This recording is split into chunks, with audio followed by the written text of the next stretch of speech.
Certaines opportunités ne frappent qu'une fois. Celle-ci défonce ma porte à coups de masse. La lumière du soleil filtrait à travers les volets de l'appartement modeste d'Élodie Dubois, alors qu'elle se versait une tasse de café aussi amère que son humeur.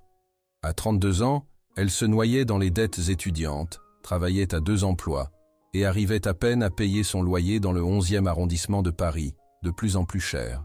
« Tu as l'air d'avoir besoin de quelque chose de plus fort que du café », dit Camille, sa meilleure amie depuis l'université, qui s'était introduite avec le double des clés. Élodie la fusilla du regard.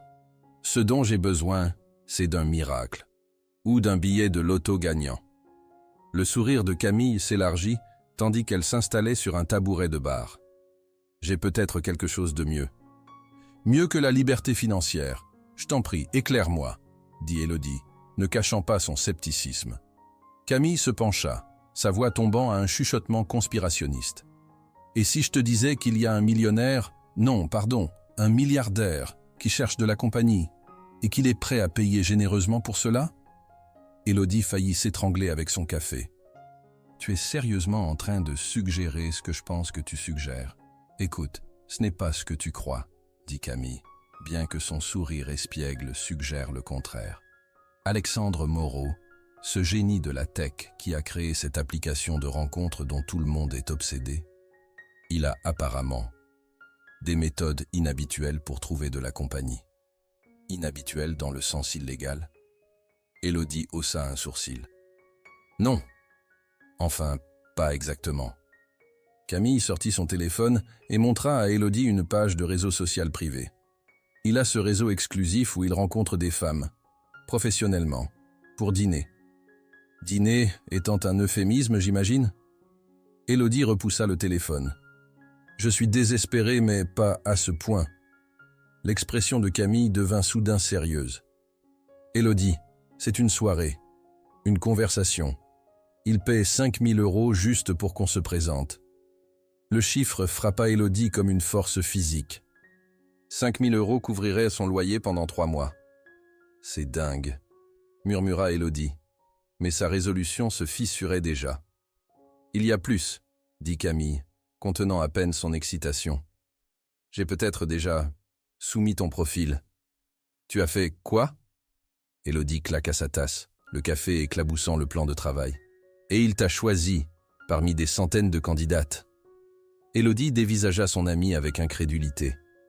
Je n'arrive pas à croire que tu...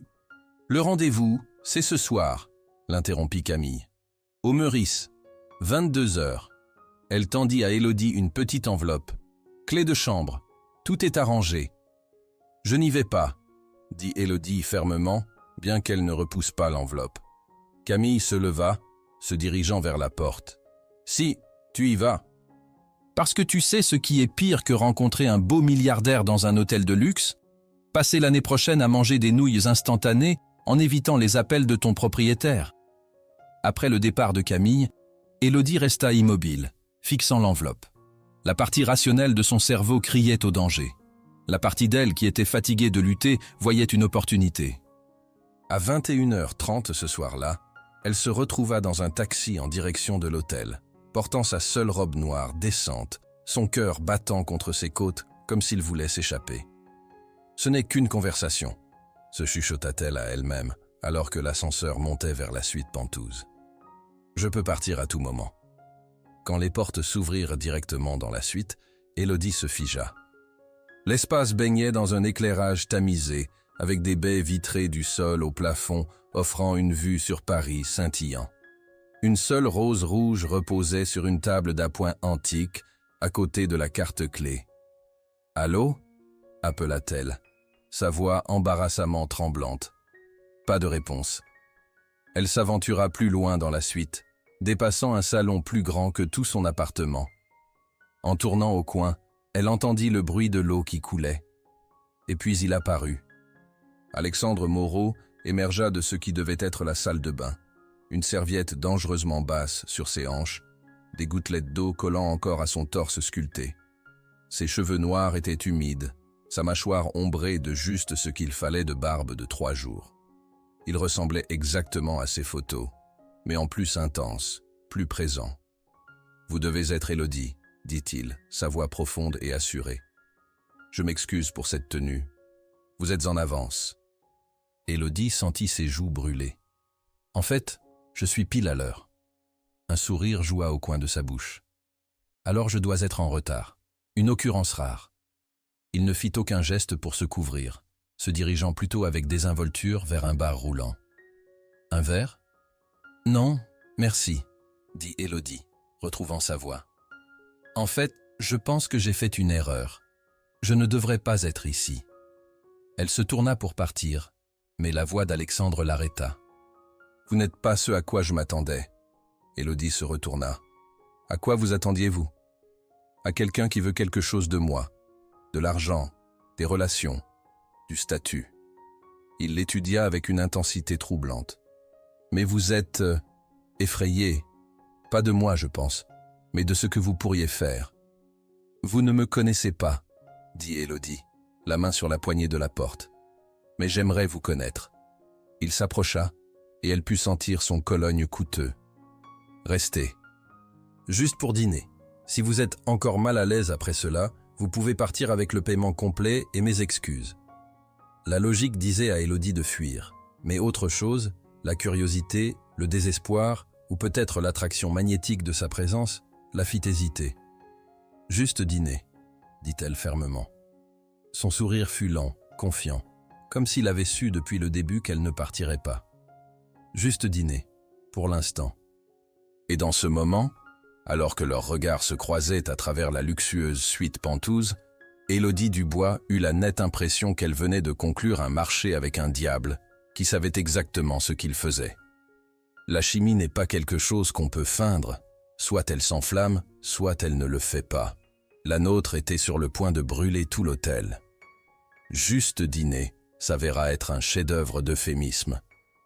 Alexandre avait disparu pour s'habiller pendant qu'Élodie restait maladroitement près des fenêtres panoramiques, remettant en question chaque choix de vie qu'il avait mené à ce moment. Quand il revint, il s'était transformé en perfection digne de Gécu dans un costume bleu marine sur mesure qui coûtait probablement plus que sa voiture. « Nous y allons ?»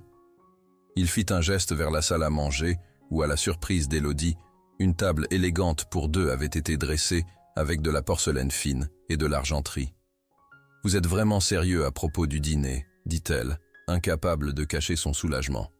Un demi-sourire joua sur ses lèvres. « Je dis toujours ce que je pense, mademoiselle Dubois. C'est l'un de mes traits les plus gênants en affaires. » Alors qu'il s'asseyait, un chef privé apparut d'une cuisine cachée, servant un repas de 5 services qui faisait ressembler ses plats à emporter habituels à du carton. Alexandre versa un verre de vin qui coûtait probablement plus que son budget épicerie hebdomadaire. « Alors, dit-elle, prenant une gorgée prudente, c'est comme ça que vous rencontrez habituellement les femmes? Par un processus de candidature. Préféreriez-vous que j'utilise mon application de rencontre comme tout le monde? » Les yeux d'Alexandre brillèrent d'amusement. « J'apprécie l'efficacité et la confidentialité. La plupart des gens utilisent simplement Tinder, rétorqua Élodie. Je ne suis pas la plupart des gens. Il n'y avait aucune arrogance dans son ton, juste un fait simple. Et vous non plus, ce qui est précisément pourquoi nous avons cette conversation. » Au fil du dîner, Élodie se surprit à se détendre malgré son meilleur jugement. Alexandre était étonnamment facile à vivre, intelligent, attentif et bien moins prédateur qu'elle ne l'avait craint. Il s'enquit de son travail de graphiste, de ses rêves d'ouvrir son propre studio, et semblait véritablement intéressé par ses réponses. « Pourquoi moi ?» demanda-t-elle finalement quand le dessert arriva. « Votre ami a mentionné des centaines de candidates. » Alexandre posa sa fourchette. « Parce que votre candidature n'était pas une candidature du tout. Elle était honnête, agressivement honnête. » « Que voulez-vous dire ?» Il sortit son téléphone et lut. « Pas intéressé à être le faire-valoir d'un riche type avec des problèmes d'ego.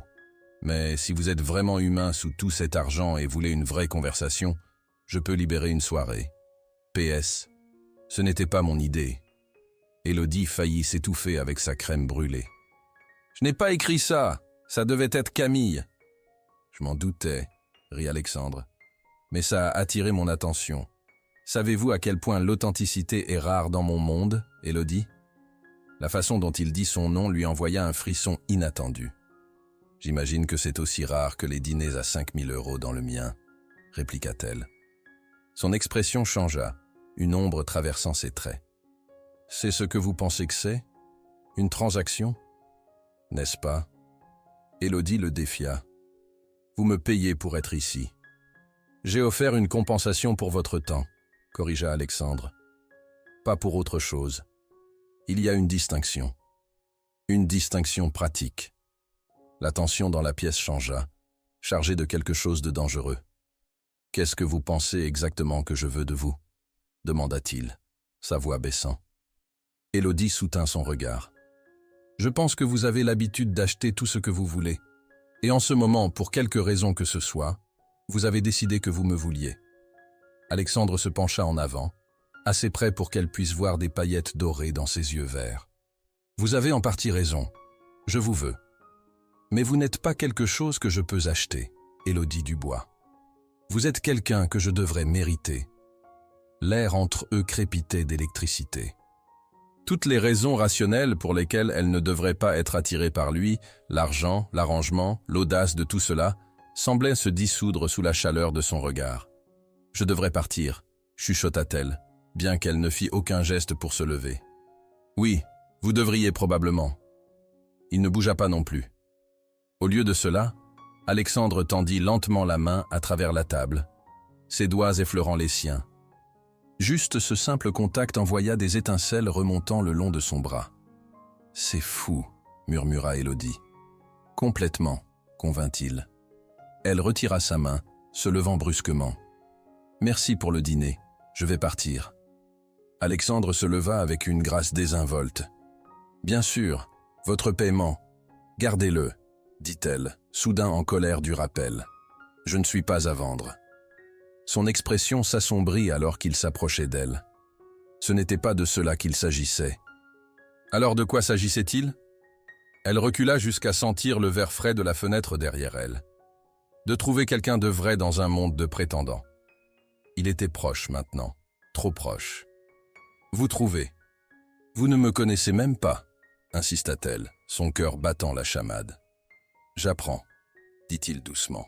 « Par exemple, j'ai appris que vous êtes têtu, que vous avez des principes, et absolument terrifié par la façon dont vous me regardez en ce moment. »« Je ne vous regarde d'aucune façon particulière, » mentit-elle. « Non. » Sa main vint épouser sa joue, et malgré elle, Élodie se pencha dans son contact. « Alors, dites-moi d'arrêter, et j'arrêterai. » Elle devrait le dire. Elle avait besoin de le dire. Au lieu de cela, ce qui sortit fut « Je ne peux pas faire ça. » Ne pouvait pas. Son pouce traça sa lèvre inférieure. « Ou ne devriez pas. » Et puis il l'embrassait. Ou elle l'embrassait. Elle ne pouvait pas dire qui avait bougé en premier. Tout ce qu'elle savait, c'était que ses lèvres sur les siennes ressemblaient à une révélation, comme une erreur qu'elle referait encore et encore avec bonheur.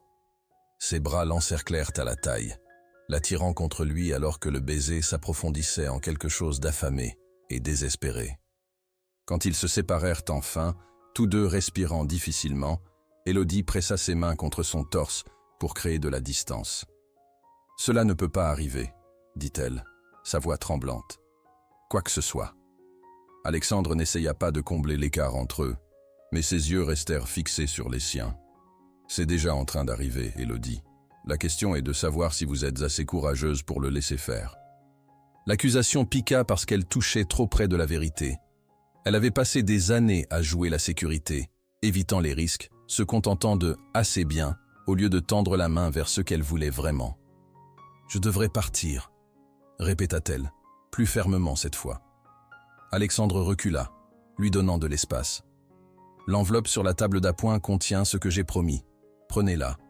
Utilisez-la pour votre studio de design graphique. »« Je vous ai dit, je ne veux pas de votre argent. Alors donnez-le, brûlez-le. Tout ce qui vous aide à dormir ce soir. » Son ton devint soudain professionnel. « Mais ne prétendez pas que cette soirée n'a rien signifié. » Élodie rassembla son sac, désespérée de s'échapper avant de pouvoir changer d'avis. À l'ascenseur, elle s'arrêta, se retournant pour le trouver en train de la regarder avec une expression illisible. « Au revoir, monsieur Moreau. »« Pour l'instant, » dit-il avec une certitude tranquille.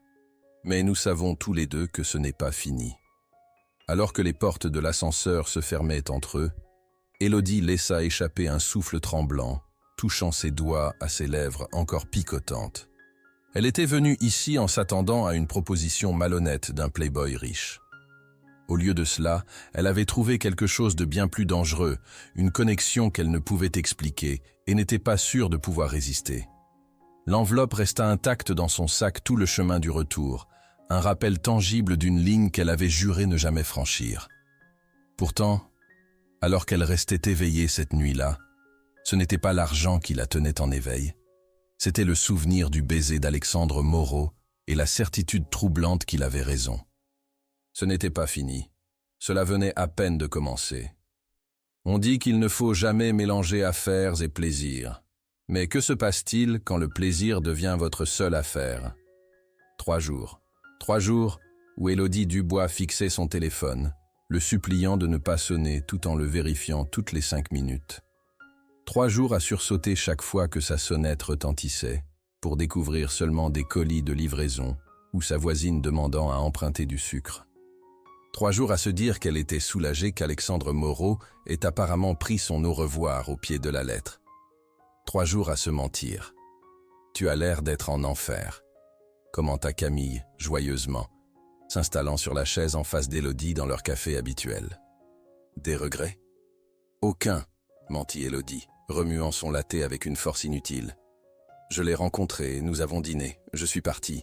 Fin de l'histoire. » Les sourcils parfaitement sculptés de Camille se levèrent. « Et l'enveloppe » Le silence d'Élodie était une réponse suffisante. « Tu ne l'as pas prise ?»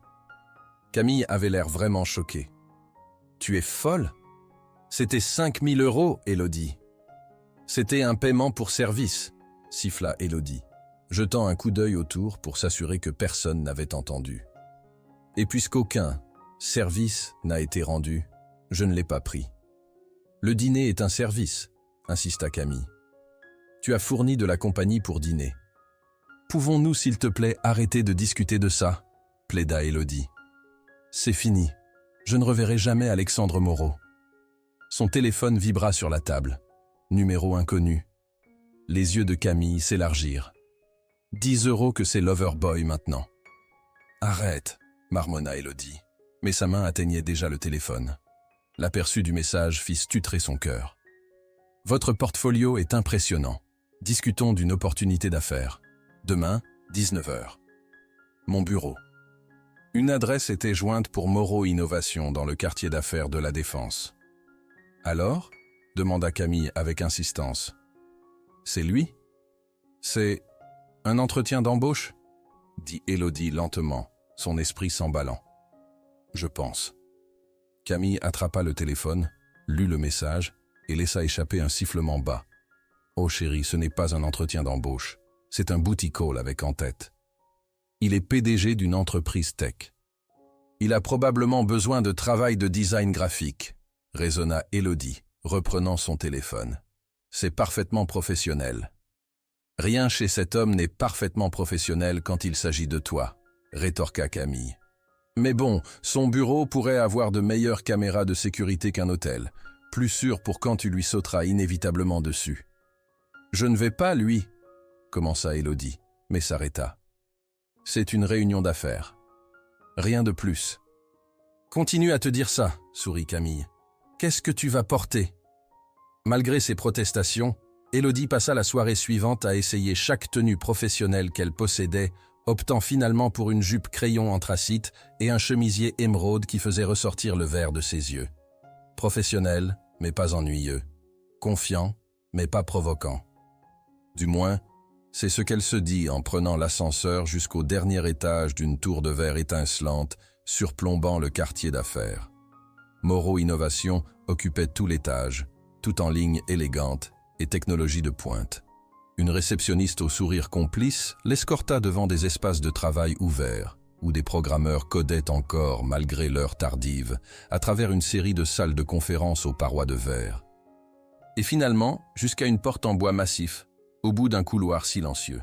« Monsieur Moreau vous attend », dit la femme, ouvrant la porte et faisant signe à Élodie d'entrer. Le bureau d'Alexandre était inattendu. Bois chaud, mobilier en cuir vintage et bibliothèque du sol au plafond contrastant avec l'esthétique ultramoderne du reste du bâtiment. C'était comme entrer dans une autre époque, celle de l'ancien argent et du pouvoir silencieux. Il se leva quand elle entra, et les salutations soigneusement répétées d'Élodie moururent sur ses lèvres. Alexandre Moreau en mode affaires était encore plus dévastateur qu'Alexandre Moreau en mode séduction. Son costume gris était impeccablement taillé, sa posture commandante, sa présence remplissant la pièce. « Mademoiselle Dubois », dit-il, sa voix formelle, mais ses yeux tout saufs. « Merci d'être venu. »« Monsieur Moreau », répliqua-t-elle, fière de la stabilité de sa voix. « Votre message mentionnait une opportunité d'affaires. En effet. » Il fit un geste vers une chaise en face de son bureau. « Je vous en prie, asseyez-vous. » Alors qu'Élodie s'asseyait, elle remarqua un portfolio familier ouvert sur son bureau, son portfolio avec des échantillons de son travail de design soigneusement arrangé, du travail qu'elle ne lui avait pas montré.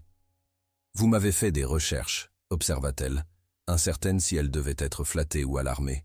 « Du diligence, » corrigea-t-il avec fluidité. « Je n'entre jamais dans un partenariat sans comprendre exactement avec qui j'ai affaire. » « Partenariat ?» Élodie haussa un sourcil. « C'est présomptueux. » Un sourire joua au coin de sa bouche. « Je parle d'affaires, mademoiselle Dubois.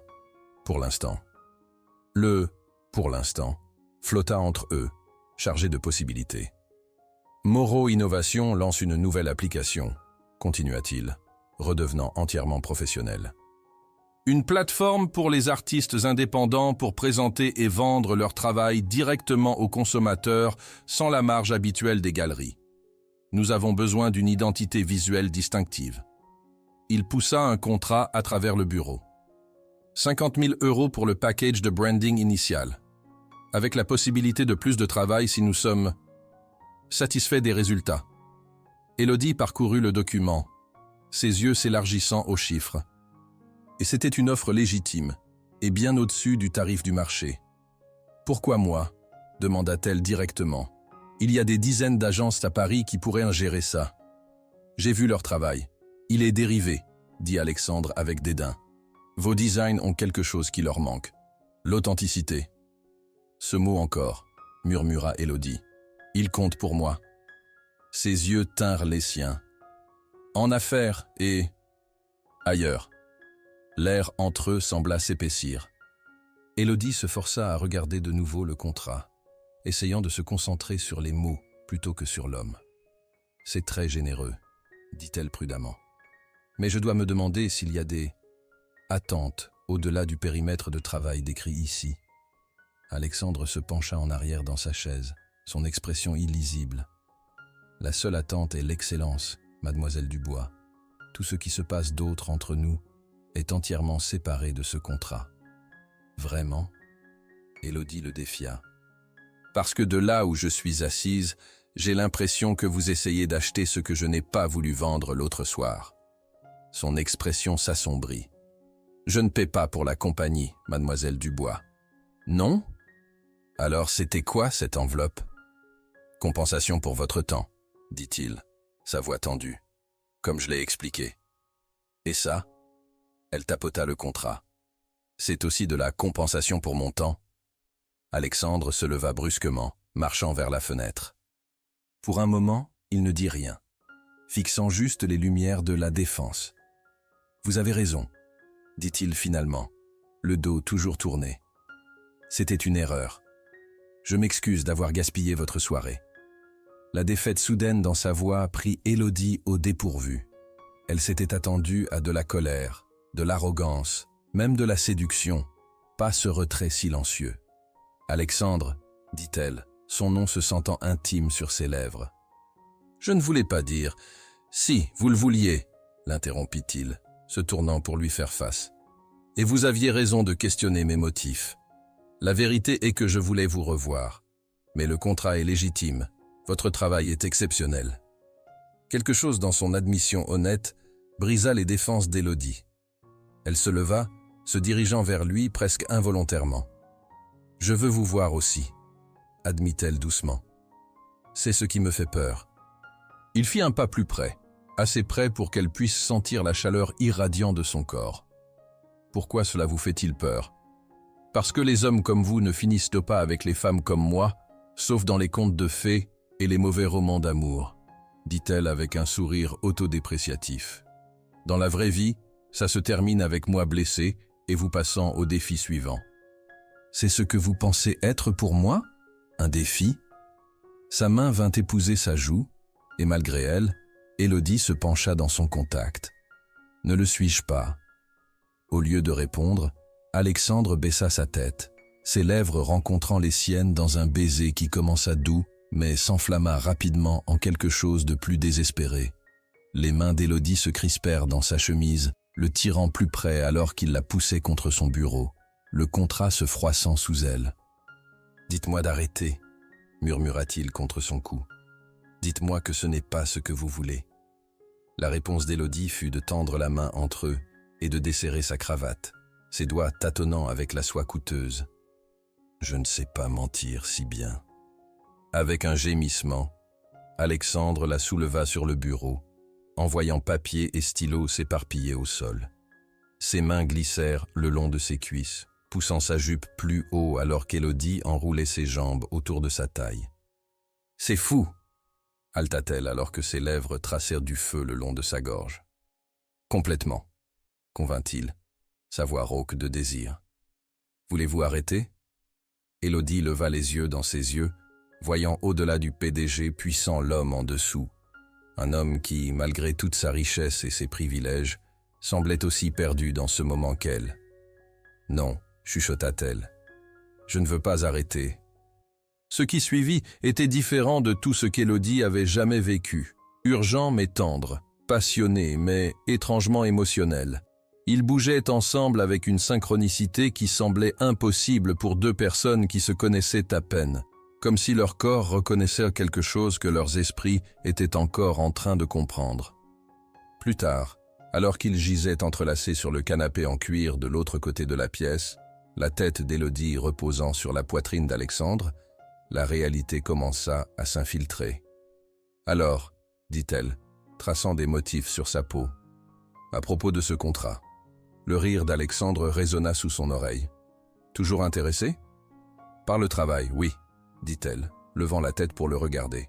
« Mais je ne peux pas accepter un traitement de faveur à cause de ça. » Son expression devint sérieuse. « L'offre tient par ses propres mérites, Élodie. Votre talent mérite reconnaissance. Alors je vais devoir y réfléchir, dit-elle fermement. Séparément de ce qui se passe entre nous. » Alexandre hocha la tête, ses doigts peignant ses cheveux ébouriffés. « Juste, bien que je doive admettre, je suis bien plus intéressé à définir ça en ce moment qu'à discuter de termes d'affaires. »« Et qu'est-ce que ça, exactement ?» demanda Élodie, soudain vulnérable. « Je ne sais pas, » admit Alexandre, la surprenant par son honnêteté. « Je sais juste que je n'ai pas pu arrêter de penser à vous depuis le moment où vous êtes entré dans cette chambre d'hôtel. Parce que je ne suis pas tombé à vos pieds, comme la plupart des femmes le font probablement, suggéra Élodie. Parce que vous m'avez vu, corrigea-t-il tranquillement. Pas l'argent, pas le pouvoir, juste moi. La simple vérité dans ces mots toucha quelque chose de profond en elle. Pour un homme qui avait tout, être vraiment vu était peut-être la seule chose qu'il ne pouvait acheter. « Alors que se passe-t-il maintenant ?» demanda-t-elle. Les bras d'Alexandre se resserrèrent autour d'elle. « Maintenant, nous voyons où ça nous mène. Pas d'attente, pas de pression, juste nous comprenant les choses ensemble. »« Juste comme ça ? Et votre processus de candidature habituel ?» le taquina-t-elle. « Discontinué, dit-il sérieusement. Depuis 3 jours. » Les implications de cette déclaration s'installèrent sur Élodie comme une couverture chaude. Quoique ce qui se passait entre eux, c'était suffisamment réel pour qu'Alexandre ait déjà changé ses habitudes pour elle. Alors que l'aube se levait sur la défense, jetant une lumière dorée sur leurs silhouettes entrelacées, Élodie sut qu'ils avaient franchi une ligne qui ne pouvait être défranchie. Ce qui avait commencé comme une proposition immorale s'était transformé en quelque chose qu'aucun d'eux n'avait attendu, quelque chose qui ressemblait dangereusement au début d'une histoire d'amour. Si elle aurait une fin heureuse, restait à voir. On dit que quand on sait, on sait. Mais parfois savoir est la partie facile. C'est ce qui vient après qui devient compliqué. 6 semaines.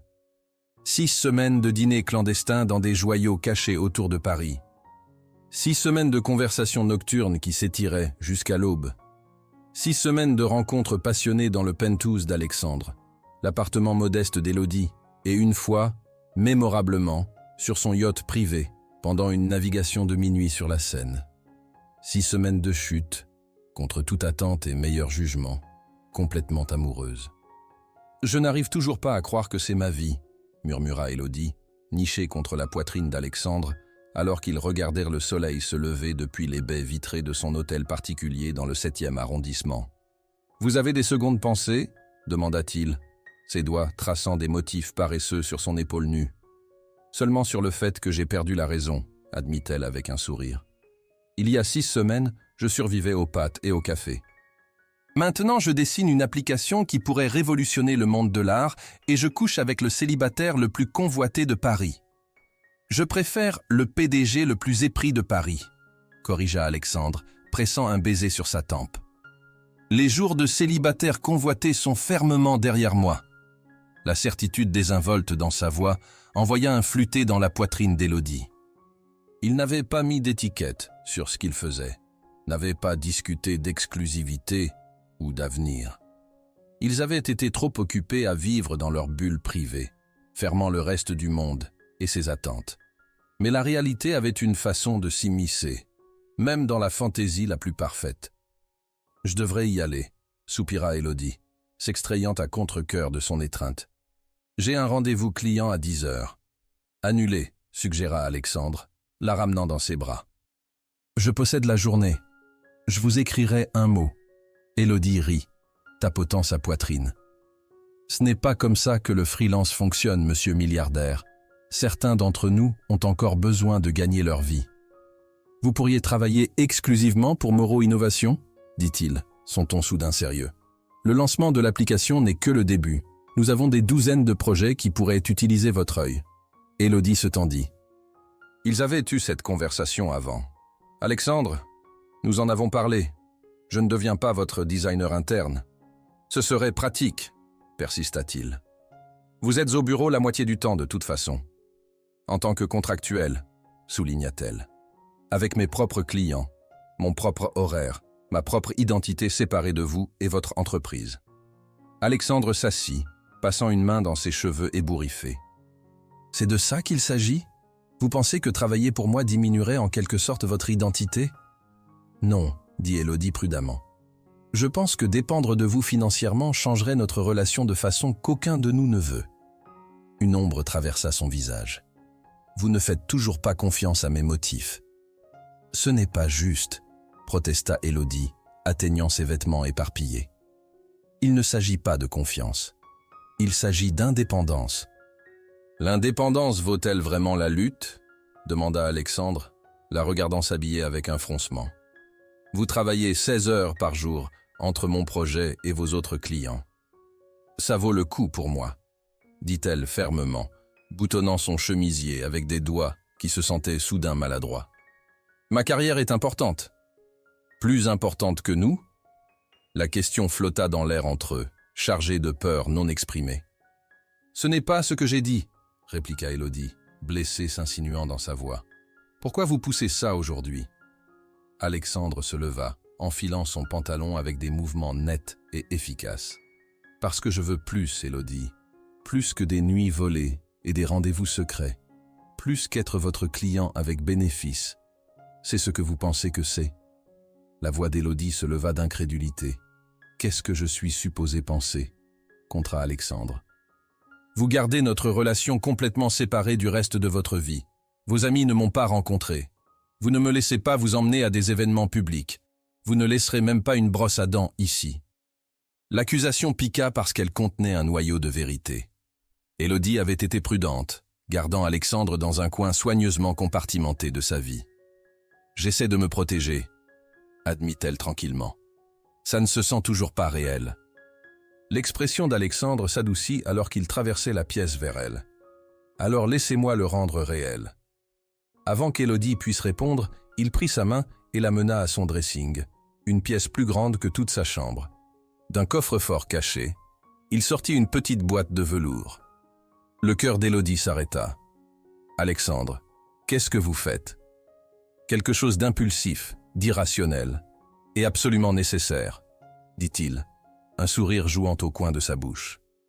Au lieu de s'agenouiller comme elle s'y attendait à moitié, il ouvrit simplement la boîte, révélant une émeraude époustouflante entourée de diamants. « Ceci appartenait à ma grand-mère, » dit-il doucement. Elle était la seule personne dans ma famille qui valorisait l'amour au-dessus du statut. Elle a fait promettre à mon grand-père de ne la donner qu'à un fils ou petit-fils qui a trouvé ce qu'ils avaient. Élodie fixa la bague, incapable de former des mots. « Je ne demande pas en mariage, » continua Alexandre, la surprenant. « Pas encore. Ce serait fou après 6 semaines. »« Complètement fou, » convint Élodie, sa voix à peine un chuchotement. « Mais je vous demande d'emménager avec moi, » dit-il. « D'arrêter de cacher ce que nous avons. De nous donner une vraie chance de construire quelque chose de permanent. » Il ferma la boîte, la posant sur la commode entre eux. « La bague est une promesse. Que quand le moment sera venu, quand vous serez prête, je poserai une question différente. Mais pour l'instant, je veux juste me réveiller avec vous chaque matin sans regarder l'horloge. » L'esprit d'Élodie s'emballa. C'était trop rapide, trop tôt, trop. Pourtant quelque chose en elle reconnut la vérité dans ces mots. Ils avaient été en train de se cacher, et pas seulement du monde.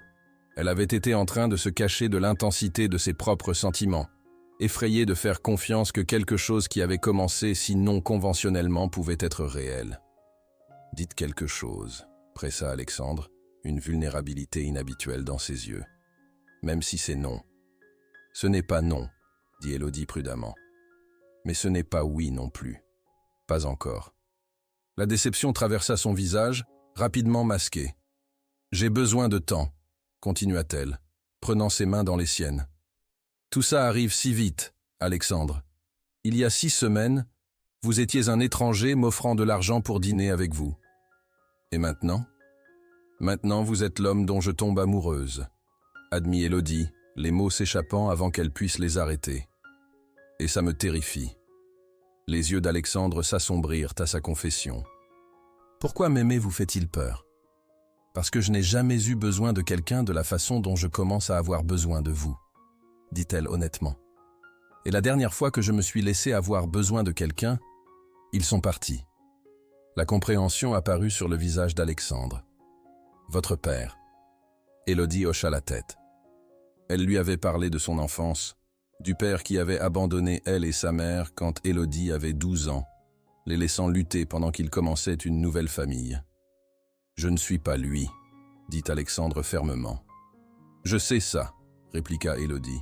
« Logiquement, je sais ça, mais ça, » elle fit un geste entre eux, « n'est pas logique, ça ne l'a jamais été. » Alexandre la tira dans ses bras, reposant son menton sur le dessus de sa tête. « Prenez tout le temps dont vous avez besoin. L'offre tient, et la promesse aussi. » Élodie ferma les yeux, respirant son odeur, essayant de faire taire les voix belligérantes dans sa tête.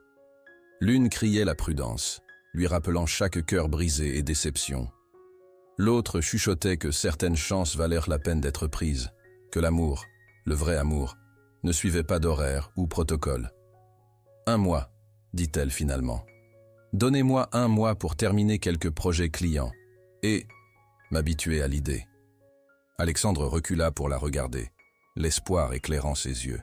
« C'est un oui ?»« C'est un « je considère sérieusement », clarifia Élodie. « Mais il y aurait des conditions. Je garde mon appartement, au moins pour l'instant.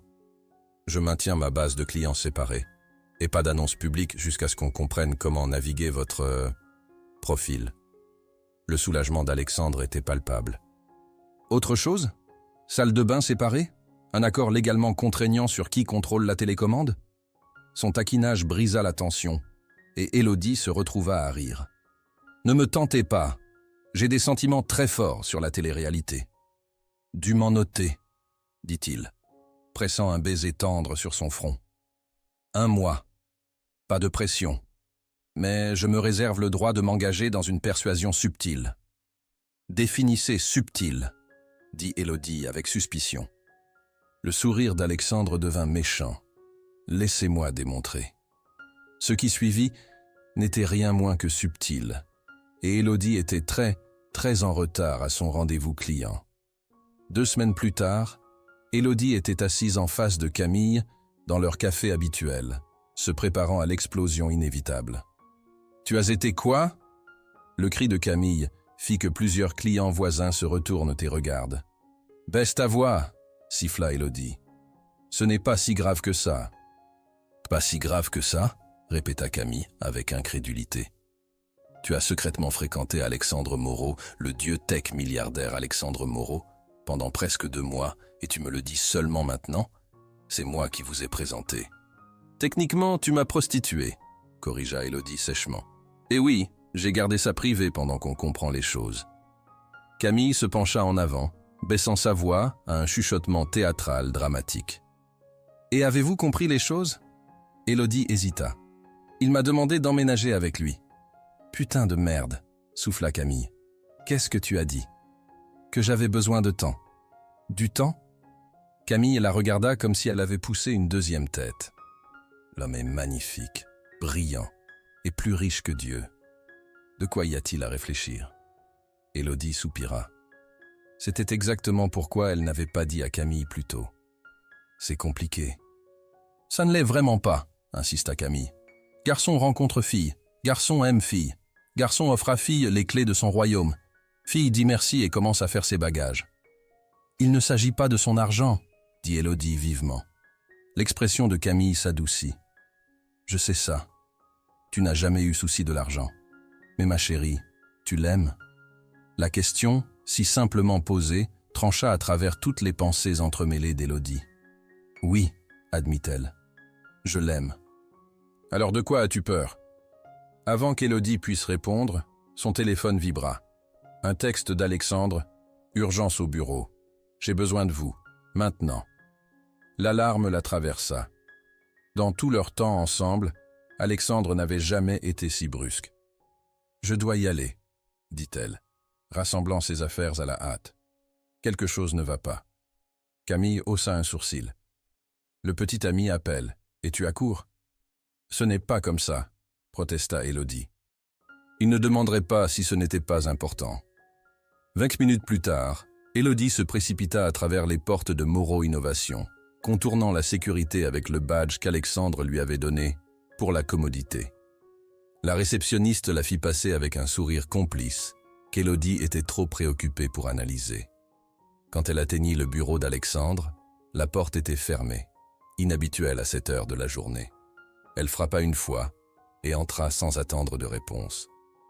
La pièce était sombre, sauf pour la lueur de douzaines de bougies placées stratégiquement autour de l'espace. Des pétales de rose formaient un chemin de la porte au bureau d'Alexandre, où il se tenait dans un costume parfaitement taillé, tenant une seule rose rouge.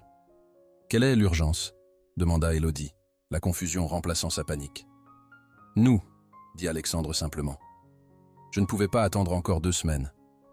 La compréhension apparut lentement. Ce n'est pas une urgence. C'est un piège.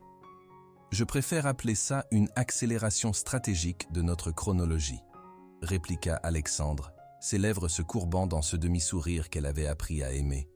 Alexandre, nous en avons parlé. Je sais, l'interrompit-il, s'approchant d'elle.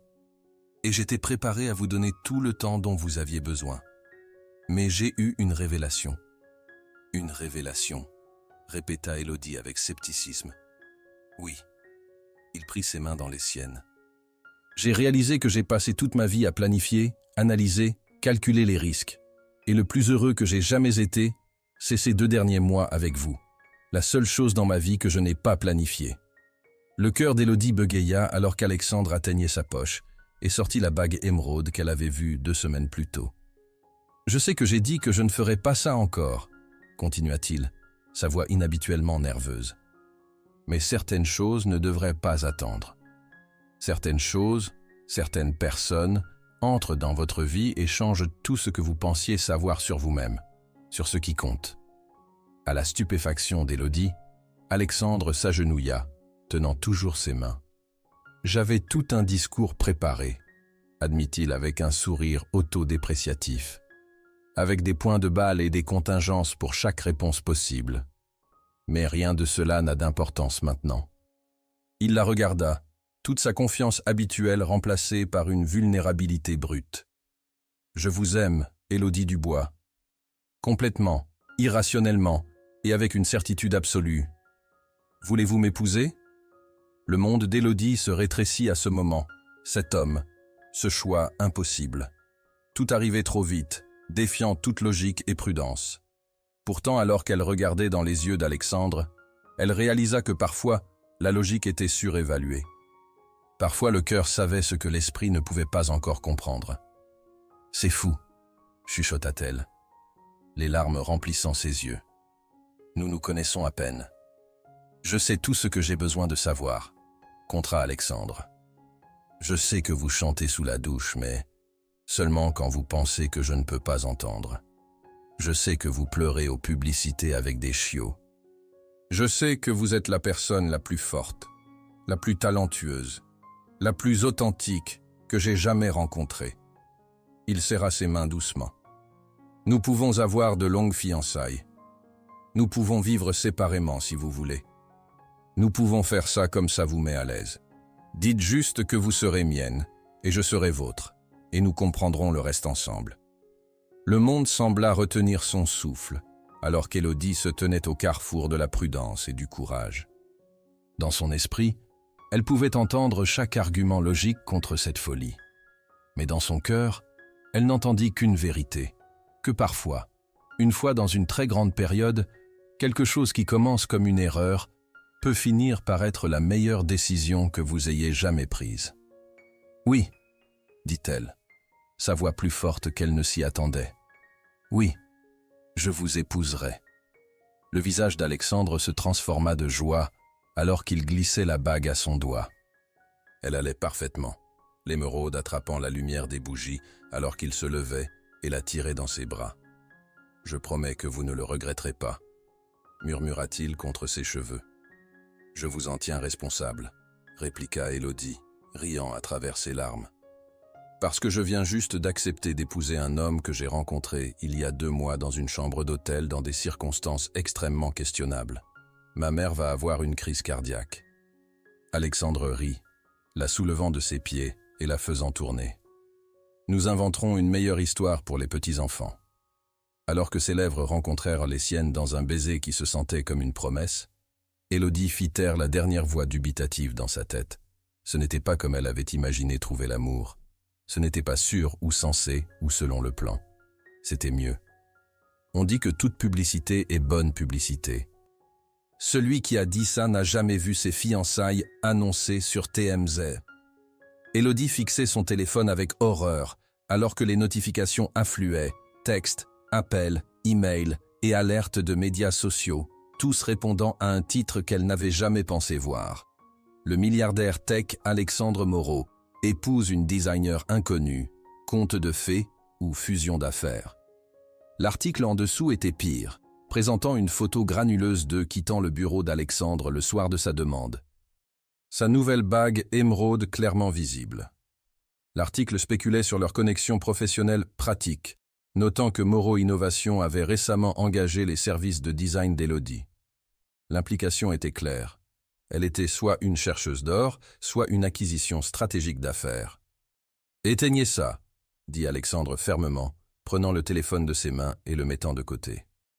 Il prenait le petit déjeuner dans leur cuisine, seulement 3 jours après la demande. Rien de cela n'a d'importance.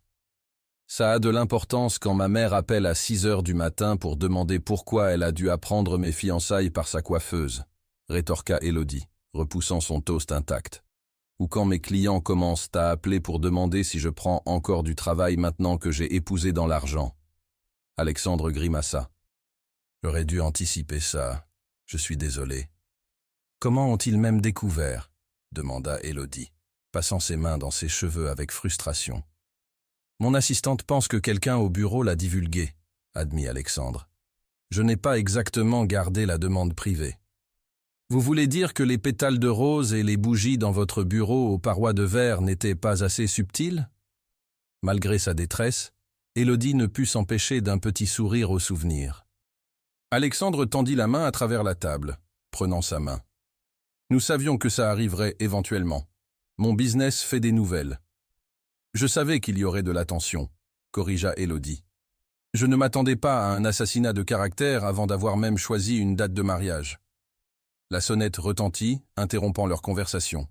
La gouvernante d'Alexandre apparut moment plus tard, ayant l'air flustered. « Monsieur Moreau, il y a des photographes dehors. » La sécurité les maintient au portail, mais ils crient des questions. L'expression d'Alexandre s'assombrit. « Merci, Madame Chen. Dites s'il vous plaît à la sécurité pas de commentaires. » Alors que la gouvernante se retirait, le téléphone d'Élodie commença à sonner de nouveau. Le visage de Camille éclairant l'écran. « Vous devriez répondre, » dit Alexandre. Elle s'inquiète probablement. Élodie hocha la tête, répondant à l'appel. « Camille, je peux expliquer. » « Expliquer ?» La voix de Camille était assez forte pour qu'Alexandre puisse l'entendre depuis l'autre côté de la table. « Expliquer pourquoi j'ai dû découvrir vos fiançailles par Twitter? Je pensais que j'étais votre meilleur ami. »« Tu l'es, » assura Élodie, grimaçant au volume. « C'est juste arrivé si vite, et puis la presse s'en est emparée avant qu'on puisse le dire à qui que ce soit nous-mêmes. »« Alors c'est vrai. Tu épouses vraiment milliardaire McDreamy après l'avoir connu 5 minutes? » « 2 mois, » corrigea Élodie faiblement. « Et oui, je le fais. » Il y eut une longue pause avant que Camille parle de nouveau, sa voix plus douce. « Tu es heureuse ?» La question simple trancha à travers tout le chaos de la matinée. Élodie regarda à travers la table Alexandre, qui prétendait ne pas écouter en parcourant les alertes news sur sa tablette.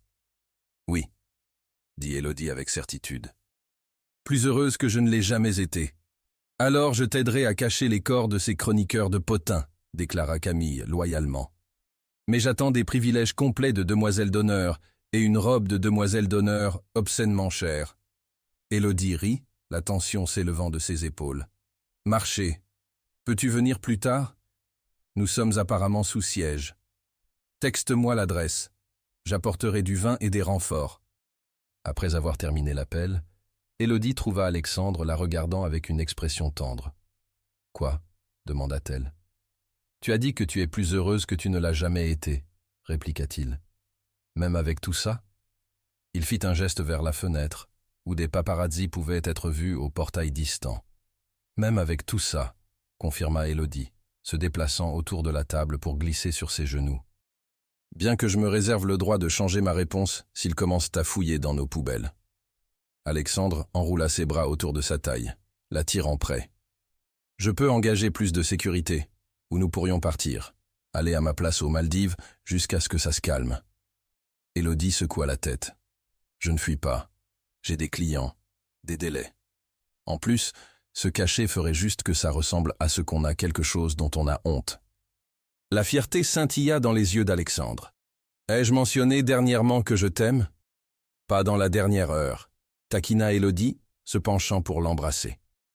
Le moment fut interrompu par le téléphone d'Alexandre qui vibrait. Il y jeta un coup d'œil et fronça les sourcils. « Mon équipe RP veut se rencontrer. Apparemment, il y a plus à cette histoire que juste nos fiançailles. » Le plus s'avéra être une femme nommée Véronique Sinclair, l'ex d'Alexandre d'il y a 3 ans, vendant maintenant son histoire à quiconque voulait l'écouter. Selon le directeur RP, visiblement mal à l'aise d'Alexandre, Véronique prétendait qu'Alexandre lui avait proposé avec la même bague familiale pour seulement rompre quand elle n'avait pas voulu signer un accord prénuptial. « C'est ridicule, » dit Alexandre platement quand l'équipe RP eut fini leur briefing dans son bureau à domicile. « Je n'ai jamais proposé à Véronique. Nous sommes sortis ensemble 4 mois. Ce n'était jamais sérieux. Elle a des photos d'elle-même portant ce qui semble être la même bague, » dit le directeur RP prudemment, glissant un tabloïd à travers le bureau. Élodie fixa l'image. Un Alexandre plus jeune et plus lisse avec son bras autour d'une blonde époustouflante qui portait en effet ce qui ressemblait à la bague émeraude actuellement sur le doigt d'Élodie. « Ce n'est pas possible, » insista Alexandre, son visage pâle. « Cette bague était dans le coffre familial jusqu'à il y a 2 mois. »« Eh bien, elle a une histoire assez détaillée, » continua le directeur RP. « Et plusieurs outlets la diffusent. Elle prétend que vous avez un pattern de romances de tourbillonnantes qui finissent mal. » Élodie se sentit malade. « Y en a-t-il d'autres » L'équipe RP échangea des regards avant que le directeur s'éclaircisse la gorge. Mademoiselle Sinclair allègue qu'il y a eu au moins 2 autres femmes qui ont reçu une attention similaire. « C'est absurde, » dit Alexandre, se levant brusquement. « Je veux une déclaration préparée immédiatement niant tout cela, et je veux que notre équipe juridique examine les options pour un procès en diffamation. » Alors que l'équipe se précipitait pour s'exécuter, Élodie resta figée, son esprit s'emballant. Elle avait su sur la réputation d'Alexandre comme playboy, avant qu'ils se rencontrent. C'était une partie de pourquoi elle avait été si réticente à s'impliquer. Mais il avait été si convaincant quand il lui avait dit qu'elle était différente, qu'il n'avait jamais ressenti ça avant. Tout cela avait-il été un mensonge? Quand ils furent seuls de nouveau, Alexandre s'agenouilla devant sa chaise, prenant ses mains. « Élodie, regardez-moi, » pressa-t-il. « Rien de ce qu'ils ont dit n'est vrai. » Véronique et moi sommes sortis brièvement. Ce n'était pas sérieux, et je ne lui ai certainement jamais proposé. « Alors comment a-t-elle des photos avec la bague ?» demanda Élodie, haïssant le doute dans sa voix. Alexandre passa une main dans ses cheveux avec frustration. « Je ne sais pas. Ça doit être photoshopé. Ou peut-être que c'est une bague similaire. Mais je vous jure, la bague de ma grand-mère était dans le coffre familial, jusqu'à ce que je la récupère pour vous. » Élodie voulait le croire, avait besoin de le croire. Mais le doute, une fois planté, poussait comme une mauvaise herbe. « Et les autres » demanda-t-elle tranquillement. « Le pattern ?»« Il n'y a pas de pattern, » insista Alexandre. « Oui, j'ai fréquenté. Oui, certaines relations ont bougé rapidement. Mais je n'ai jamais proposé à personne. Et je n'ai certainement jamais fait de promesses que je n'avais pas l'intention de tenir. » Il cupa son visage dans ses mains. « Vous êtes la seule femme avec qui j'ai jamais voulu passer ma vie. Ceci est juste quelqu'un essayant de nous blesser parce qu'ils le peuvent. » Élodie sonda ses yeux, cherchant tout indice de tromperie.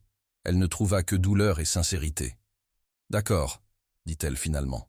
« Je vous crois. » Le soulagement lava le visage d'Alexandre alors qu'il la tirait dans une étreinte serrée.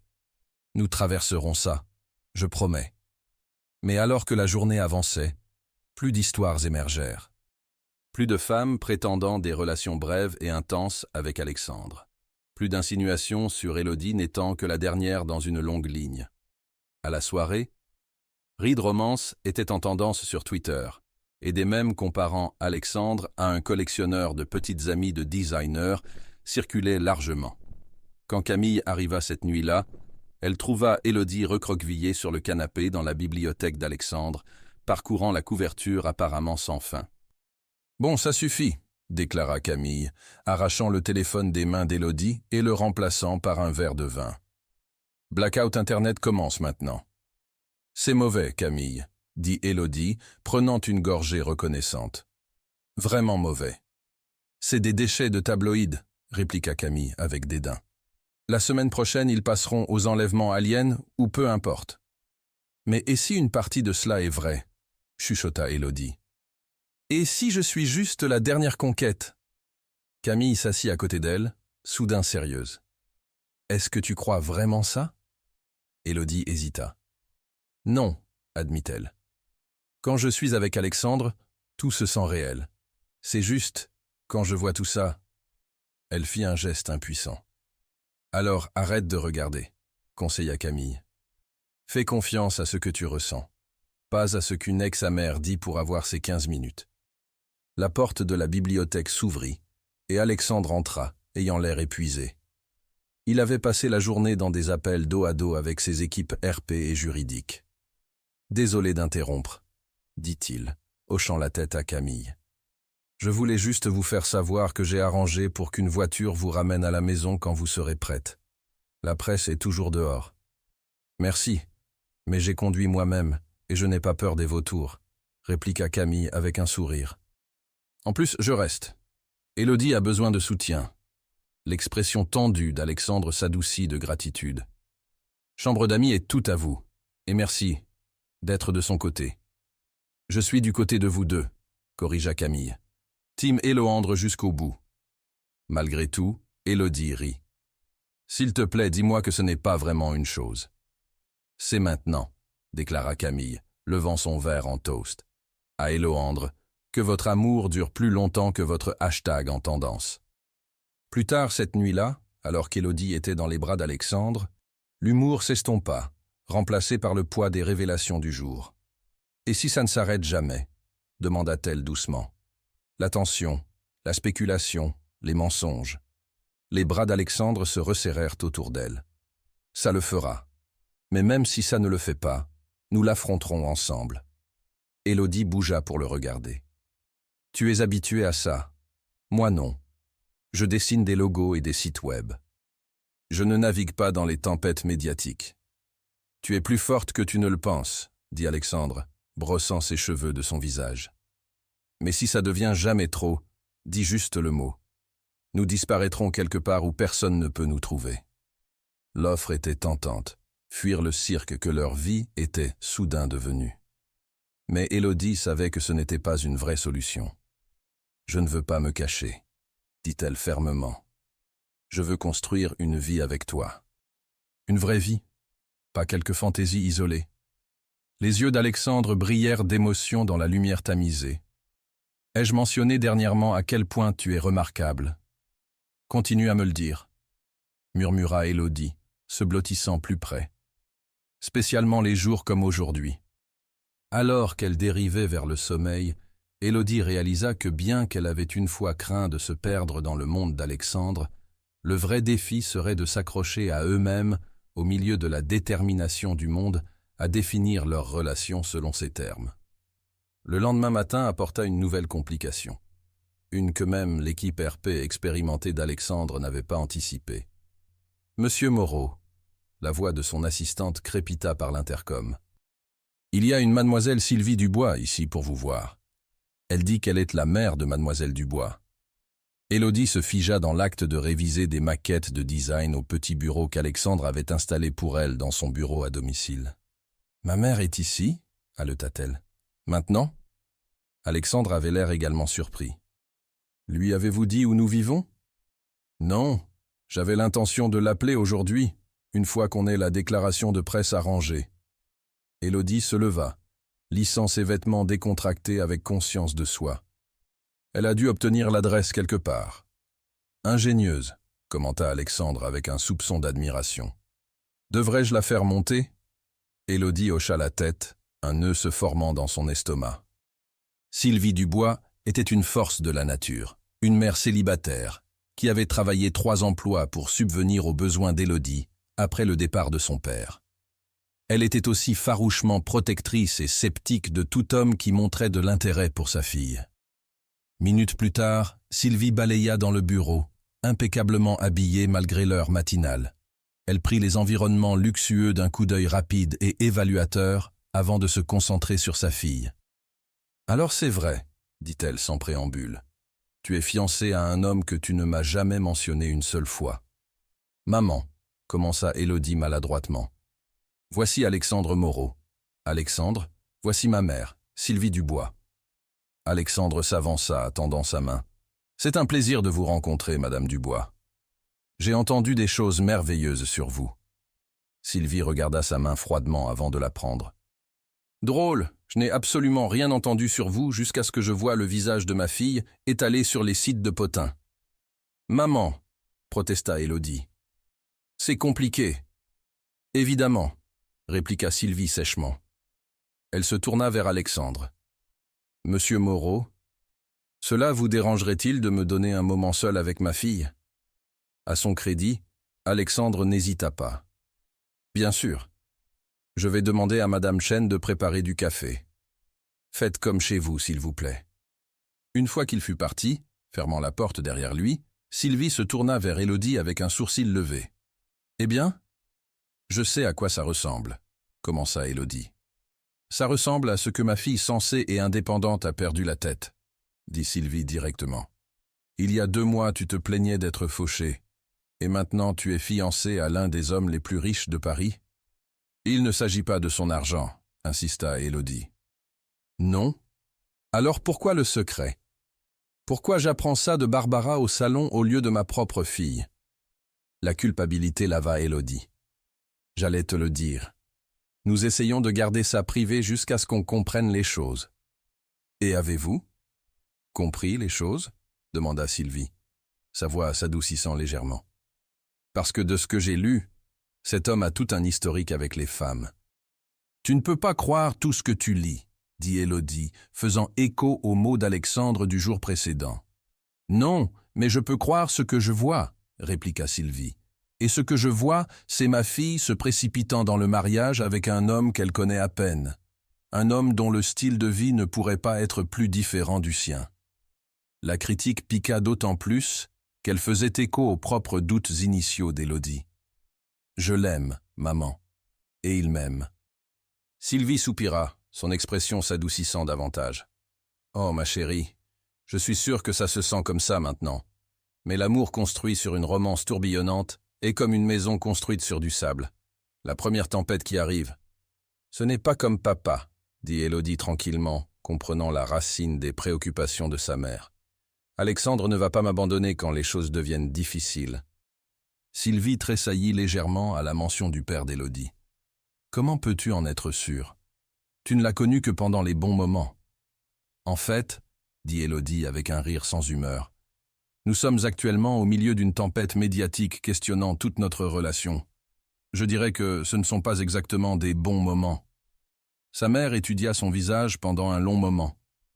Tu l'aimes vraiment, n'est-ce pas? Plus que je ne pensais possible, admit Élodie. Il me fait me sentir comme je peux être moi-même. Tout de moi-même, pas juste les parties qui correspondent aux attentes de quelqu'un d'autre. Quelque chose changea dans l'expression de Sylvie. Reconnaissance, peut-être, de la certitude dans la voix de sa fille. « Alors je suppose que je devrais lui donner une chance, » dit-elle avec réticence. « Mais s'il te fait du mal, tu devras faire la queue derrière Camille, » interrompit Élodie avec un sourire, le soulagement la traversant. Elle a déjà revendiqué les premiers droits sur l'assassinat. Sylvie rit malgré elle, ouvrant ses bras. Élodie entra dans l'étreinte de sa mère, respirant le parfum familier. « Je veux juste que tu sois heureuse, » murmura Sylvie. « Je le suis, » assura Élodie. « Plus heureuse que je ne l'ai jamais été. » Quand Alexandre revint avec du café, il trouva mère et fille assises ensemble sur le canapé, regardant des photos d'enfance sur le téléphone de Sylvie. « Et voici Élodie à son premier salon d'art, » disait Sylvie, affichant une image d'une Élodie adolescente dégingandée, se tenant fièrement à côté d'une peinture abstraite colorée. « Elle a gagné le premier prix. » Alexandre sourit en posant le plateau. « Ça ne me surprend pas du tout. Son talent était évident la première fois que j'ai vu son travail. » Sylvie le regarda pensivement. « Alors, vous l'admiriez professionnellement avant personnellement ?»« Maman, » avertit Élodie. « C'est une question juste, » dit Alexandre, s'asseyant en face d'elle. « En fait, Madame Dubois, j'ai admiré son courage d'abord. Élodie a refusé une offre très lucrative de ma part parce qu'elle ne voulait pas compromettre son intégrité. C'est quand j'ai su qu'elle était quelqu'un de spécial. » Sylvie hocha la tête lentement, semblant approuver cette réponse.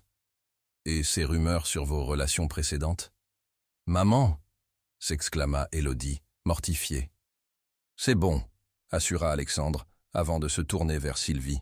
« Les rumeurs sont fausses. Oui, j'ai fréquenté, mais jamais avec l'intensité ou l'engagement que je ressens pour votre fille. Élodie a tout changé pour moi. » Sylvie tint son regard pendant un long moment, comme si elle cherchait tout indice de tromperie. Finalement, elle hocha la tête de nouveau. « Eh bien, monsieur Moreau. Alexandre, s'il vous plaît. »« Alexandre, » corrigea Sylvie.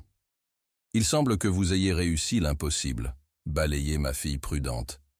J'aimerais savoir comment vous comptez la garder là, spécialement avec toute cette attention médiatique. »« En la mettant en premier, » dit Alexandre simplement. « Toujours. La presse, mon business, mon soi-disant statut. Rien de cela n'a d'importance comparé au bonheur et bien-être d'Élodie. C'était la bonne réponse, parlée avec tant de sincérité que même les instincts protecteurs de Sylvie semblèrent en s'adoucir. « Je vous en tiens responsable, » dit-elle, faisant écho inconsciemment aux mots de sa fille 2 jours plus tôt. Alors que tous les 3 partageaient café et conversation, la tension se relâcha graduellement.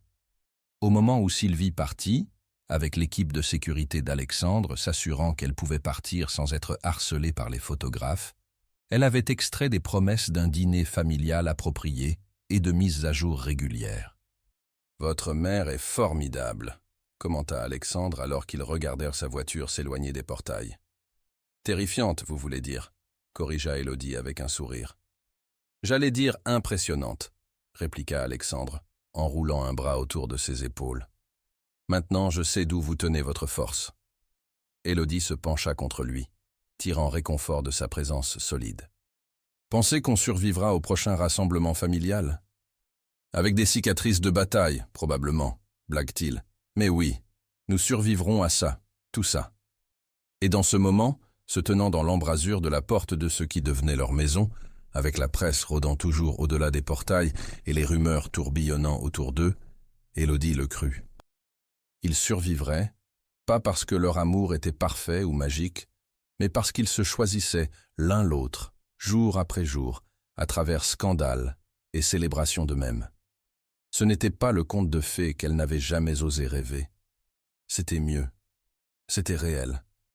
Les meilleures histoires d'amour ne sont pas celles sans conflit. Elles sont celles où l'amour se prouve plus fort que tout obstacle. Mandosia 1 an plus tard. « Je n'arrive pas à croire qu'on fait vraiment ça », chuchota Élodie, jetant un coup d'œil par une fente dans la porte à la foule rassemblée. La bibliothèque Sainte-Geneviève historique avait été transformée en un cadre de conte de fées, avec des fleurs blanches en cascade, des lumières scintillantes et des centaines de bougies créant une lueur chaude dans tout l'espace. « Seconde pensée ?» demanda Camille, ajustant la traîne de la robe élégante d'Élodie, un chef-d'œuvre discret de soie ivoire et dentelle délicate. « À propos d'épouser Alexandre ? » « Jamais, » répliqua Élodie, son sourire radieux malgré ses nerfs. « À propos de le faire devant 300 personnes avec couverture exclusive dans Vanity Fair, absolument. » Camille rit, replaçant une boucle errante dans le chignon d'Élodie. Le prix d'épouser le célibataire le plus convoité de France.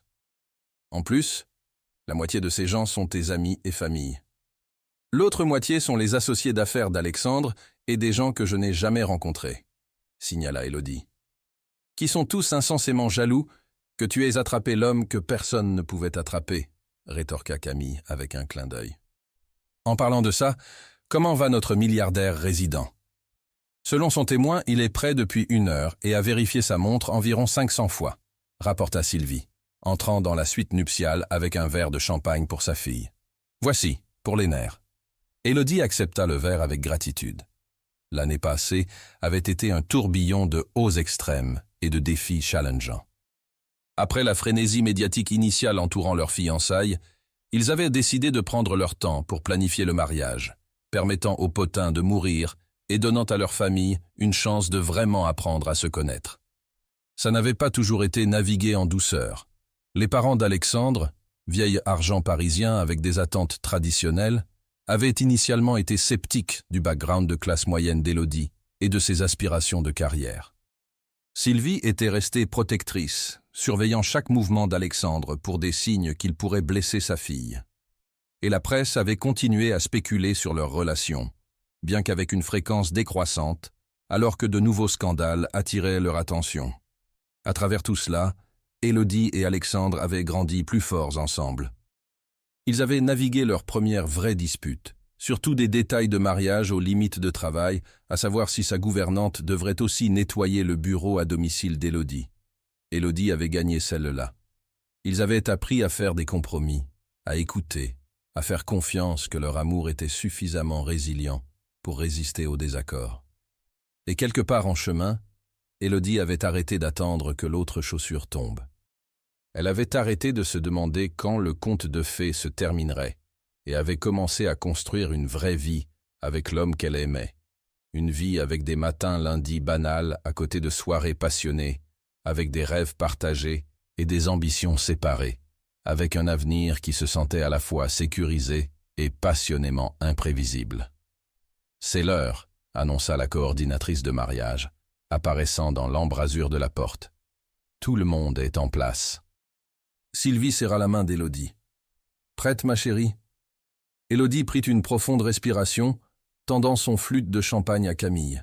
« Prête. » Alors que les doubles portes s'ouvrirent et que le quatuor à cordes commença à jouer, les yeux d'Élodie trouvèrent Alexandre immédiatement. Il se tenait grand et beau dans son smoking, mais c'était l'expression sur son visage qui fit sautiller son cœur. Un regard de pure joie et émerveillement qui fit tout le reste s'estomper. Les foules, les photographes, les décorations élaborées, rien de cela n'avait d'importance comparé à l'homme qui l'attendait au bout de l'allée. Avec Sylvie d'un côté et son beau-père François de l'autre. Un homme qui était entré dans sa vie quand elle était à l'université et lui avait montré que tous les hommes n'abandonnaient pas ceux qu'ils aimaient. Élodie commença la marche vers son futur mari. Quand elle l'atteignit, Alexandre prit ses mains dans les siennes, ses yeux ne quittant jamais les siens. « Vous êtes à couper le souffle », murmura-t-il, pour qu'elle seule puisse entendre. « Vous aussi », chuchota-t-elle en retour, serrant ses mains. La cérémonie passa dans un flou d'émotions, vœux traditionnels, prononcés avec conviction authentique, alliance échangée avec des mains stables, et finalement, un baiser qui réussit à se sentir à la fois public et intimement privé. « Je vous présente Monsieur et Madame Moreau », annonça l'officiant, et la bibliothèque éclata en applaudissements. Alors qu'ils se tournaient pour faire face à leurs invités, Élodie aperçut un visage qu'elle n'avait pas attendu de voir. Véronique Sinclair, l'ex d'Alexandre qui avait causé tant de problèmes après leur fiançailles. Elle était assise discrètement près du fond, ayant l'air élégante, si légèrement mal à l'aise. Élodie se pencha près d'Alexandre, alors qu'ils remarchèrent l'allée. « Votre ex est ici, Véronique. » Alexandre hocha légèrement la tête, pas surpris.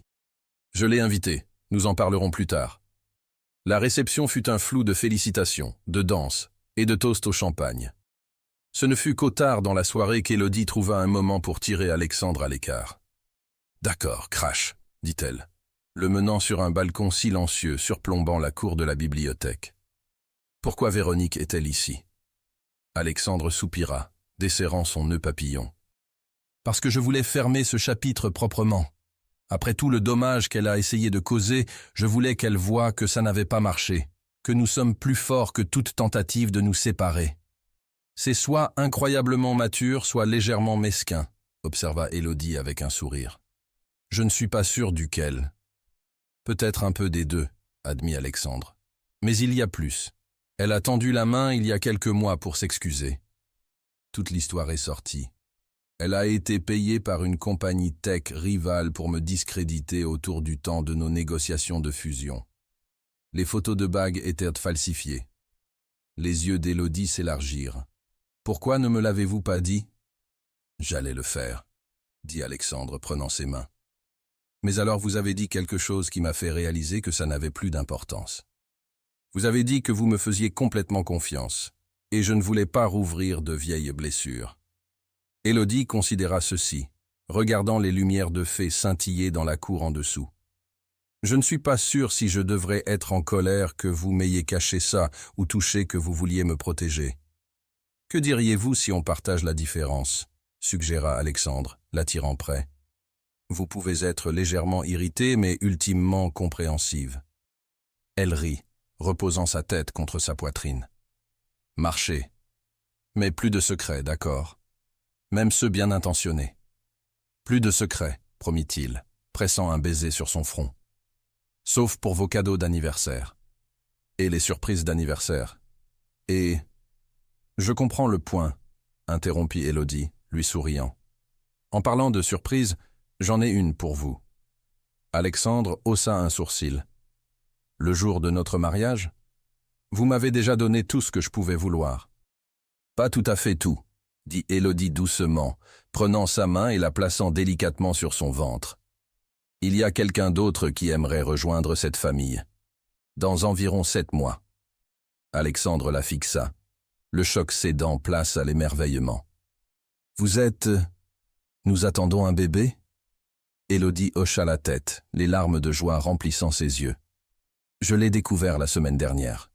Je voulais attendre aujourd'hui pour vous le dire. » La réponse d'Alexandre fut de la soulever de ses pieds, la faisant tourner comme il l'avait fait le jour où elle avait accepté sa demande. Je ne peux même pas trouver les mots. Alexandre Moreau sans voix. J'aurais dû enregistrer ce moment historique, taquina Élodie, essuyant une larme alors qu'il la reposait. Je vous aime, dit-il simplement, sa voix épaisse d'émotion. Vous deux. Nous vous aimons aussi, répliqua Élodie, guidant sa main de retour à son ventre encore plat. Bien que je sois un peu préoccupé d'élever un enfant qui va hériter de votre entêtement et mon chaos créatif. Il ou elle sera parfait, déclara Alexandre avec confiance, et complètement gâté par les deux paires de grands-parents. Élodie rit, imaginant les parents formels d'Alexandre et sa mère compétitionnant pour les devoirs de babysitting. Dieu nous aide tous. De l'intérieur, ils pouvaient entendre le groupe commencer une nouvelle chanson, leur signal pour revenir pour la première danse. « Prête à affronter la foule, Madame Moreau ?» demanda Alexandre, offrant son bras. Élodie le prit, sentant un sens de justesse qui transcendait le glamour du jour. « Prête à tout, tant qu'on est ensemble. » Alors qu'il rentrait dans la réception, Élodie croisa l'œil de Camille à travers la pièce. Son ami leva son verre de champagne en toast silencieux, articulant « Je te l'avais dit » avec un sourire triomphant. Et elle l'avait fait. Depuis le début, Camille avait insisté que parfois les rencontres les plus inattendues menaient aux plus grandes histoires d'amour. Élodie avait été sceptique, prudente, effrayée de croire que quelque chose qui avait commencé si non conventionnellement pouvait finir en bonheur durable. Elle n'avait jamais été si heureuse d'avoir eu tort. 5 ans plus tard. « Papa, plus haut !» exigea Lily Moreau, 4 ans, ses boucles brunes rebondissant alors qu'Alexandre la poussait sur la balançoire dans la cour arrière de leur maison à Neuilly-sur-Seine. « Plus haut, et tu atteindras la lune !» rit Alexandre, donnant à la balançoire une autre poussée douce. Depuis la terrasse, Élodie les regardait avec un sourire, une main reposant sur son ventre très enceint, tandis que l'autre tenait un carnet de croquis. La scène devant elle valait la peine d'être capturée. Son mari en vêtements décontractés de week-end, si différent de sa persona de PDG, jouant avec leur fille comme si rien au monde n'avait plus d'importance. Et pour Alexandre, rien n'en avait. Malgré diriger une compagnie de plusieurs milliards d'euros, il avait réarrangé toute sa vie pour être présent pour sa famille. Il travaillait de la maison 2 jours par semaine, ne manquait jamais les moments importants, et avait même été connu pour emmener Lily aux réunions de conseil d'administration en urgence. La propre carrière d'Élodie avait fleuri de façons inattendues. Plutôt que d'être subsumée par le monde d'Alexandre, elle s'était taillé son propre chemin, lançant un studio de design réussi qui se spécialisait dans le branding pour les entrepreneurs et les ONG. Son travail avait gagné des prix et reconnaissance entièrement séparés du nom de son mari, quelque chose qui apportait à Alexandre autant de fierté que ses propres accomplissements. Leur voyage n'avait pas été sans défi. Les premiers jours de la parentalité les avaient testés tous les deux, avec des nuits sans sommeil et de nouvelles anxiétés. La compagnie d'Alexandre avait affronté un sérieux ralentissement qui avait requis toute son attention pendant des mois. Élodie avait lutté pour équilibrer la maternité avec ses ambitions de carrière, se sentant parfois tirée dans trop de directions. Mais à travers tout cela, ils avaient dû garder leur promesse d'affronter tout ensemble. Ils avaient construit une vie qui honorait à la fois leurs rêves individuels et leurs rêves partagés. Un partenariat qui tirait sa force de leurs différences plutôt que d'exiger la similitude. « Maman, regarde comme je vole !» appela Lily, tirant Élodie de ses pensées. « Je te vois, bébé, tu voles !» appela Élodie en retour, saluant la joie de sa fille. Alors qu'Alexandre guidait la balançoire à un arrêt doux, Lily sauta et courut vers le bac à sable où son cousin, le fils de 2 ans de Camille, jouait sous l'œil vigilant de Sylvie. Alexandre rejoignit Élodie sur la terrasse, déposant un baiser sur sa tête avant de s'asseoir à côté d'elle. « Comment vont mes filles ?» demanda-t-il, plaçant une main sur son ventre. « Votre fils, » corrigea Élodie avec un sourire, « pratique ses talents de football sur ma vessie. » Les yeux d'Alexandre s'élargirent. « C'est un garçon? Vous avez découvert ?» « Le technicien de l'échographie l'a laissé échapper hier, » admit Élodie. « J'allais vous le dire ce soir, après le départ de ma mère et Camille. » Surprise? Le visage d'Alexandre se fendit en sourire de pure joie. « Un fils, » dit-il avec émerveillement. « Lily va être ravie d'avoir un petit frère à commander. »« Juste comme son père, toujours en charge, » taquina Élodie, le poussant avec son épaule. « Comme sa mère, vous voulez dire » rétorqua Alexandre. « En parlant de ça, comment avance le nouvel espace de studio ?»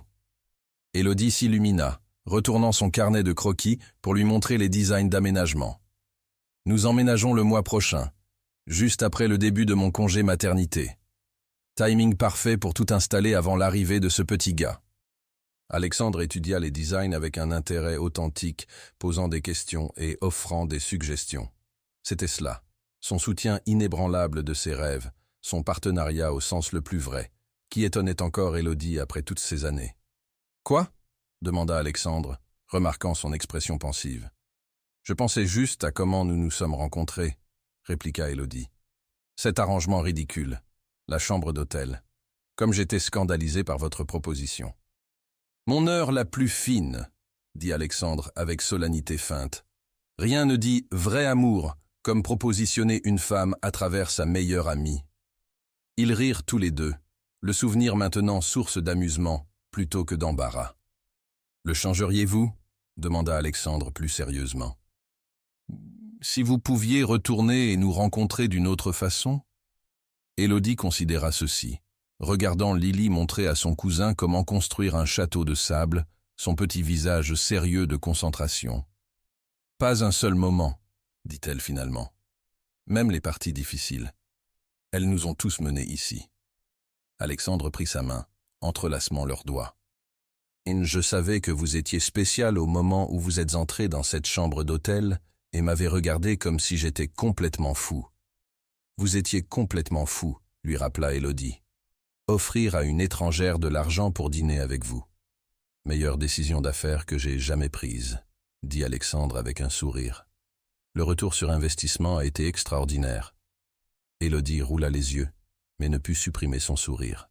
« Seulement vous décririez notre mariage en termes financiers. »« Eh bien, j'obtiens 2 enfants pour le prix d'un dîner, » taquina Alexandre, tapotant son ventre délicatement.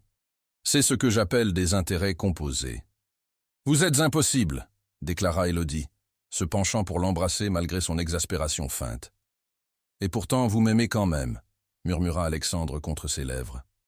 Contre toute attente et meilleur jugement, convint Élodie, faisant écho aux mots qu'elle avait prononcés le matin où il lui avait demandé d'emménager avec lui pour la première fois.